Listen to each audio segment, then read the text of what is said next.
Andito kami ngayon sa Tanawan kasi pakukunan ko si Inay ng dugo para ma-check up ulit siya, pati si tatay.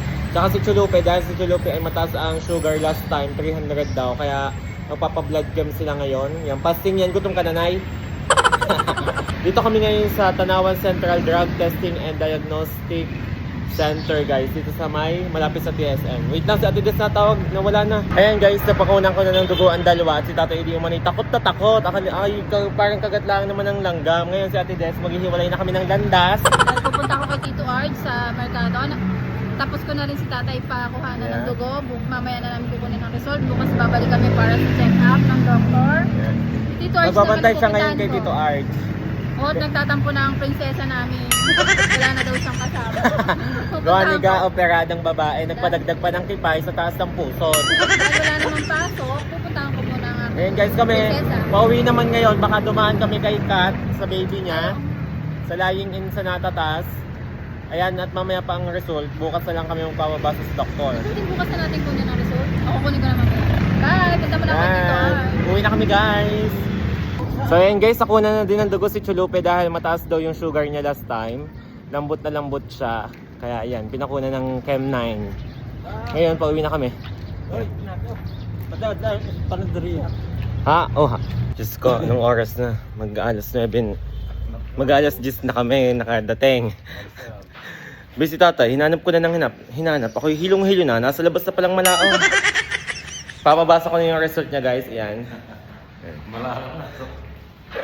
Siyempre. Guys, yun yung taba na ng pagmumukha ko. Burok na oh. Diet pa naman ako. Antay ng antay sa labas. Yung pa ako hanap ng hanap sa loob. Magaling. So guys, uuwi na kami ngayon at pang IM pala si tatay. Yung Dr. A wala dito, bukas pang schedule, 1:00 ng hapon. Diyos ko, babalik na naman ako bukas ng 1 PM. Uuwi na, naggala lang pala si tatay sa Tanawan, guys. Uuwi na ulit. Kundi bumili lang ng baka. Bibili daw di mo na ng baka para kay Katrina. Hindi na nagawa. Tapos sabihin, wala daw siyang sakit. Ay, ito pala may uric, sakit ang hita, magaling siya. Nasakot ang buto ko din sa hita ko. Ang hita ay nasakit, wala daw siyang sakit. Ay, si tatay uwing-uwi, pinababayaran ng pilit ang tricycle na animan. Di 210, sabi ko hindi, maghintay tayo. Yun, walang kalaman-laman ng tricycle, umuwi na kami. Inerkila ni boss eh. Inerkila ni boss, 210. Magaling talaga siya. May di mo na yung hamit-hamit nakita ang sanggol na si Hailey. Kaya uwing-uwi. Bukas, babalik kami sa clinic bukas ang 1:00. Tapos may adjust pa kami ng brace ang 3:00. So guys, andito na naman kami sa clinic at papabasa ko na ngayon result. At kahapon, hindi pala doon sa doktor na yun si tatay at ngayon. Abalang-abala siya. Wala masakit. Ay na din yung bumalik at siya yung napapagod.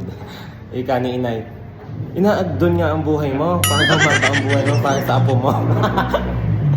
Nakasabat-sabat si Inay, hindi naman kinakausap. Inaagdon daw ang buhay para sa apo. Magaling siya. So guys, kakulay daw niya si Kulot. Nag-i-inarte pa sa camera ko.